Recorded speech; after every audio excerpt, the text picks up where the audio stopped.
Hi, this is Shannon Johnson, and I'm here with my partner, Jasmine Shapiro. We are both with Berkshire Hathaway Home Services Chicago, and we are talking to you from Help Nobody Told Me. Today, we have with us Eric Nowick of Prosperity Home Mortgage, and he is a mortgage consultant. And we're going to talk about the mortgage process and how to fix seniors. Perfect. And we're so excited to have you with us because he works in our office. So you're our favorite lender. Well, thank you. And we were talking with you not long ago, and you were telling us that you personally are going through stuff with, you have a mother-in-law that lives with you, and you have aging parents. Mm-hmm. So as we were describing this podcast, you were telling us you knew exactly what we were talking about. Oh, yeah. Yeah, no, my mother-in-law's been with us for 7 years, and we know eventually she won't be able to live with us once we can't take care of her ourselves. So that's been going on, and both of my parents are still living, and they live on their own, but I know that that's not going to be lasting forever. So I will be going through exactly this short term. Yeah. So as far as a mortgage lender, so as we all know, people are living longer. Oftentimes we are healthy as we age, and we want to have a second home, or sometimes we want to downsize. Are you seeing that We trend? need a ranch. Right, one level. Yeah. Are you seeing that trend? I am. Yeah, I see it in a couple different ways. Downsizing, whether it's single family, and they're still able to maybe take care of their lawn, or they'll downsize into a condominium or townhome where there's maintenance-free living. You pay the association. So yeah, it's a combination of all of it, and they just need, depending on what they need, I give them those options as far as the mortgage financing piece. Right. And what are some of the common challenges that seniors face when they start to make those transitions? A lot of times, whether it is having enough money saved or limited income, and then qualifying for a mortgage based on that. But because many seniors, especially if they think back to when they purchased many years ago, many think that you have to have 20% down, and you don't. You can put as little as 3% down. So I make sure they understand that up front, that you don't have to dive into and liquidate all of your assets. You can actually put a lot less down. And then we look at what their income stream is. We can look at if they do have substantial assets, I don't need for them to have a separate income.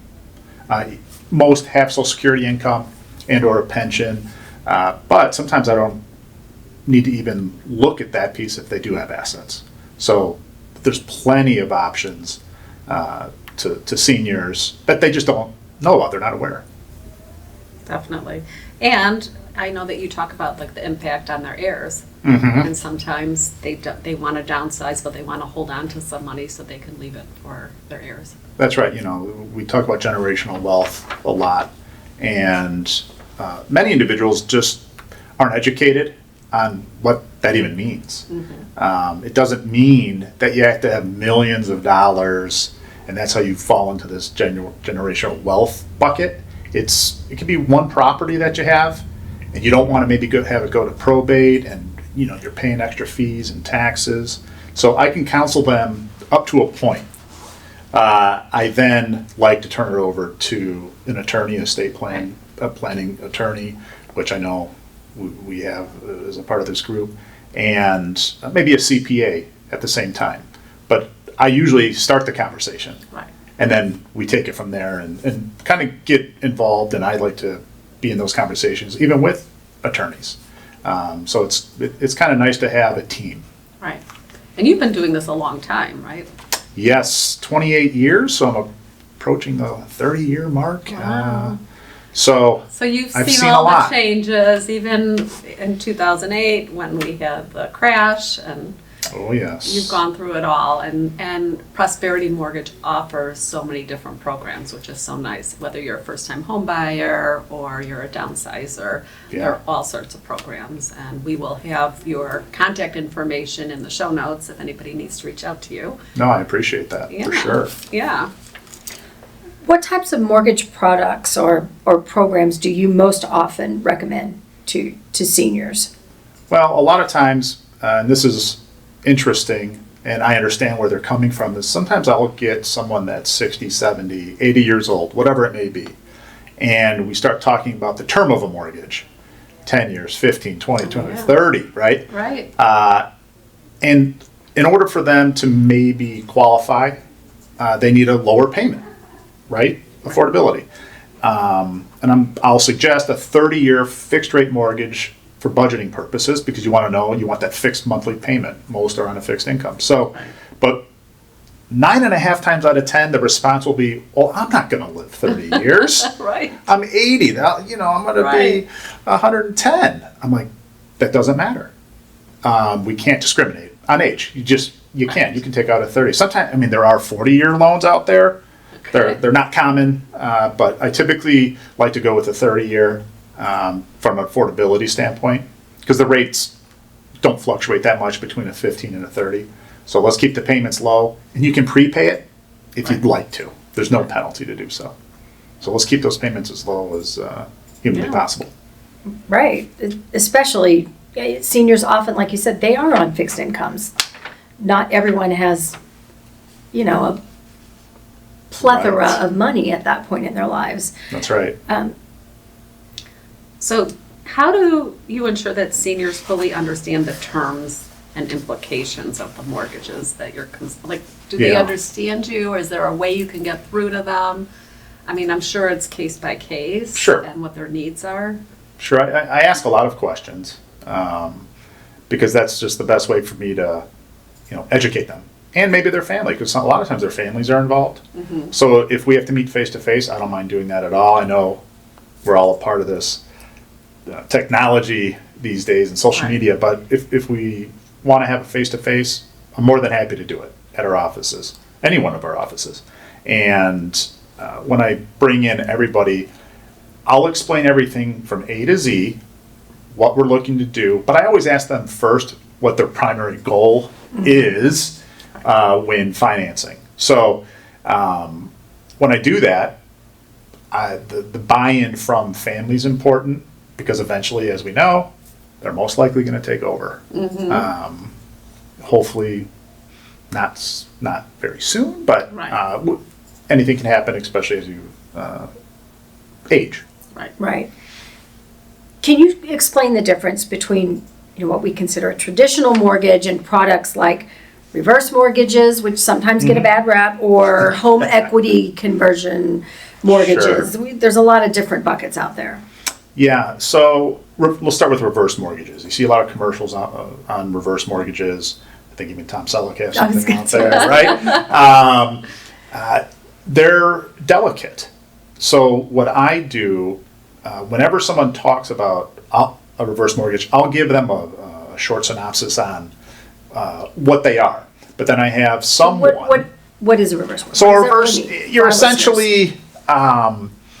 when you buy a home in the traditional sense, you are borrowing money from Prosperity Home Mortgage to give to a seller, right? Now, let's say you pay it off. Let's say you pay off that, and you were lucky enough to pay off the mortgage, and now you have 0 liens on the property. A reverse mortgage is exactly that. You tapping into your equity, and a lender that specializes in reverse mortgages will start paying you monthly. There's fees associated with it, of course, but it's through FHA, Federal Housing Authority, and that's how it's underwritten as well. Now, there's a little extra paperwork when an institution or FHA is going to start paying out funds, but it's just that. It is just the reverse of what you traditionally would. So if you need $1,000 a month, great. If you need $2,000 a month, great. So it's essentially allowing you to tap into that equity in your home while you're still living there. That's exactly right. And for some people, that may be a resource that they need. for whatever reason. Could be medical expenses, could be something that's going on in their life that they need it for. That's right. Yeah, that's exactly right. But there's a fee involved with that. Yeah, there's It's always. not like you're just getting Correct. paid. Yeah, I mean, you're also paying a certain rate monthly. Right. You still have closing costs up front. So a lot of that has to be discussed as an option. You can do sometimes what we call cash out refinances, where you tap into the equity one time. For instance, on a $200,000 property, maybe you want to do a mortgage or take cash out for $100,000. Now, you're getting the full $100,000 to put away into whatever account you want to put it away. But then you have to qualify to make the repayments on that $100,000. So again, if they're on Social Security, if it's a pension, if they have dividend and interest income, whatever that may be, we have to make sure they qualify for something like that. Okay. So we have to just make sure, and that's where I ask a whole lot of questions. And again, other family members are typically involved. Got it. Okay. Because just so that people understand what all of that really entails. And of course, if you have a reverse mortgage, when something happens to mom or dad, and that goes into probate or your trust closes out or whatever, and Right. your children or whomever inherits that property, Right. that money has to be paid back. That's exactly right. Just like So- you would on a traditional mortgage. Just like it has to be paid off before they get the value of selling that home. That's right, in order to have clear, clean title to the property. And another thing that you probably were about to ask me about is, and I was looking this up last night actually in preparation for today, and I verified it with an underwriter this morning. There's a program out there which most people don't know about, where if a child of a senior wants to help their parent purchase a property. What's unique about this is, as long as we can prove that the parent, the senior, doesn't qualify on their own, maybe they do have that fixed income, maybe it's only $1,000 a month, Social Security, whatever. We can bring in one of the children. They can be on the actual loan, right? Offer to purchase the property, they're on the loan, they can obviously be on title. But we can treat the property as a primary residence, even though it's just their parent living in the property. It doesn't have to be classified as an investment property, put 20 to 30% down. What's nice about this program is you can put 3 to 5% down, treat it as a primary residence, which allows you to have a better interest rate versus an investment interest rate. So I'm seeing that come about a little bit more, primarily because people are living longer. So this comes into play. Are you saying, so if I wanted to help my parent, and I'm already living in a primary residence, but I want to give them money, it's considered like a primary residence? That's even right. though it's For a the second- loan purpose. For the loan. For loan purposes. And your underwriting parents are going to purposes. be living there as a primary residence? That's right. Okay. That's right. It's Okay. pretty unique, and we handle that as well. So again, there's options. And there's all kinds of, I mean, you don't just do that. I mean, you help Right. anyone who needs a mortgage, whether Anybody. it's first-time home buyer or somebody who's buying a second home or whatever, you know, there's all kinds of situations. So, Oh, and yeah. there's so many different programs out there right now. Yeah, and I love what I do, so it is fun to have the first-time buyers. It's great to be working with seniors, individuals that are either upsizing or downsizing. I love all the personalities that are involved. So, and everyone's got their own unique loan profile, right? Right. Unique life circumstances. So that's what I enjoy about it. So for the seniors, other than giving them the money for the mortgage where you can be on title and all, can you also gift a senior money like parents can gift a child? Correct. Yeah. Either way. Okay. But that's different, right? If you gift them, it's different than the program you were talking about. Correct. So gift funds are allowed, whether it's parent to child, child to parent, whatever it may be. We just have to verify the funds. That is it. So yeah, gift funds are allowed in all of those cases. Okay. Awesome. Can you tell us about a success story that you've had working with the senior that maybe had a difficult situation that you were trying to help them navigate? Yeah, actually this past year, or earlier this year, we had someone, or I had someone come in roughly, I want to say they were in their 80s, 83, 84 years old. They had plenty of assets, but not an income stream of any sort. So what I did, and we have a program where it's just an asset qualifier, and they also owned another property. So they're trying to figure out, how to tap into some of their funds, not sell their property, etc. So what we can do is take their total amount saved, let's just call it their retirement fund, whatever it may be, brokerage account. And I can take those funds, and there's a certain calculation that's used, where they will pull money monthly, like an automatic distribution, and it has to be at a certain level in order to qualify for 2 properties at one time, because the primary goal was to sell the other property and then pay down the new property. Okay. And in this real estate market that we've been in, it's tough to go purchase a property with a home sale contingency. Right. So we said, okay, well, let's get creative. Let's just use your assets to qualify. And then when you sell, buy down this larger balance. And what's great about that is I can counsel them accordingly, tell them what they need to take out monthly. I only need to see it for 1 month. They close, they then sell their other property, they apply towards their new mortgage, their new primary, and we can do what's called a recast. And you can do it one time. Right. They went from, let's call it $750,000 loan, whatever, and they wanted to only have $100,000 or $200,000 loan. So they use the equity, they buy it down to that 100,000, 200,000 point. The payment gets recalculated, recast, so that they're back down to the level that they can afford. So a lot of people also don't know about recasting. Right. So that's just a situation where, they need a little hand holding. They were lucky enough to have assets Right. to make it work. But again, when you're in your 80s, you don't know about these programs. You just don't. And they're Well, I changing think all the the time. layperson doesn't know about this. No. No. And Period. And even like you're always at our office meetings telling us about a new program that Prosperity has introduced. So Right. it's changing all the time. Oh, yeah. Now with recast, do they have to pay closing fees again? No, it's just one flat fee. Typically, it ranges from $300 to $500. That is it. So that's very attractive. Very attractive. Yeah. It's a great program. Yeah. And how do you stay informed about changes in the mortgage industry, regulations, products that might affect seniors or anyone else that you're working with? So we go through continuing education, like you guys. What? Yes, it's fun. And we do that throughout the year. And then, because I have to be licensed in order to even counsel anyone on mortgages and lend money. So typically on a quarterly basis, I feel like there's always something coming out for continuing ed. And then there's a big one at the end of the year where it's 8 hours, 10 hours of this.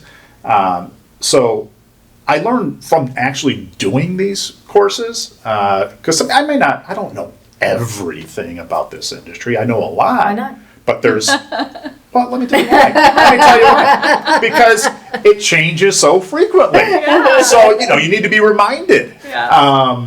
So, yeah, we have to be licensed, so I have to go through all of that. And then our team, our marketing team, a lot of the executives will go out and find investors throughout the year, each and every year, that allows to have new programs. So then I study up on those new programs, just like the ones we were talking about earlier. And I make sure that I present it to the offices that you guys are in. And then I remind everyone about these programs that, hey, don't forget. Because inevitably, again, everyone's different. So we know that this may be attractive to at least one buyer out there. So I try to stay on top of it, read a lot. Yeah. And what's nice for us is that if we have a client and we refer them to you, we don't get involved with their financial Right. background. Like that's between you and them. Right. But what's nice for us is that because you're in our office, we can stay on top of everything for a smooth closing. So, That's right. And if it's You're- not going smoothly, his There's- office door is about 10 feet from our desk. So it only takes That is us a true. minute to run over there and be like, dude. Well, I'm just glad we've What is never had happening? any problems. Right. No, we have not had a Blow problem, up my no. office. But we usually find out quickly Oh, yeah. from you. And And that's the that's thing. what's nice. It's full disclosure. There's no reason to hide anything. No. So, anytime, I like being fully transparent. If someone does have an issue qualifying or something has happened during the process, I'm the first one to say, hey, here's the scenario, here's the situation, let's solve it. Right. And we're always upfront about, hey, there's a little something going on, this XYZ. However, I think it's important, and the public doesn't always know this. We know very little about our clients' finances. Yeah. Right. If our clients don't tell us, we don't know, because our lenders tell us nothing. Right. Other than they're approved, they're clear to close, they're the process that this piece of paper is in. So a lot of times, friends and family don't want to work with their friend realtor Right. because they don't want to divulge their personal financial situation to their friends. Understandably, but guess what? We don't know anything. No. You don't. I mean, I can't disclose. We might know any how much you're personal- approved for. Right. Well, but that's important. Past that. That's very important to us, because we're not going to show you $1 million Correct. home if you're only approved for 500. That's right. So that's always the first That's- conversation. That's we about the have. extent of what we know. That is it. You know their affordability. Right. And, Right. I'll never disclose someone's personal data, social, No, income. we know nothing. It's not even important. You just want to know what you should show them as far as right. properties. So for anyone out there, if you're thinking about working with a friend you trust and you respect the work they do as a realtor, don't let that stand in the way of working with them. Just personal aside as realtors. And I tell a lot of individuals that I know, friends, family, other brokers in the industry, number one, I'm here to help you. I don't pass judgment. It doesn't matter. I don't care if it's credit. I don't care if it's income. And guess what? At the end of the day, everybody, I don't remember what someone's income was, what their credit was. We deal with so many clients. Right. We get to know the individual and what they want to do. But guess what? A couple months from now, Right. I don't know what your income was. Right. You're there to help them solve right. their problems so that they can get into their dream home, downsize, whatever it is Right. that they need. Right. That's what you're there for, to That's give it. them advice. Yeah, that's exactly Yeah. right. Yeah. Absolutely. Well, thank you so much for coming on today. I think you gave a lot of practical information, and you are also part of our team for some of Yes. our presentations that we do. So we are very appreciative to you, Eric. No, thank you very much for having me. Absolutely. This is great. It's a lot of fun actually, and more than happy to help anyone that has mortgage related questions. Absolutely. And you'll be able to find all of Eric's information in our show notes. And we appreciate you sticking around and listening to us today. And tune in next Wednesday for another episode of Help Nobody Told Me.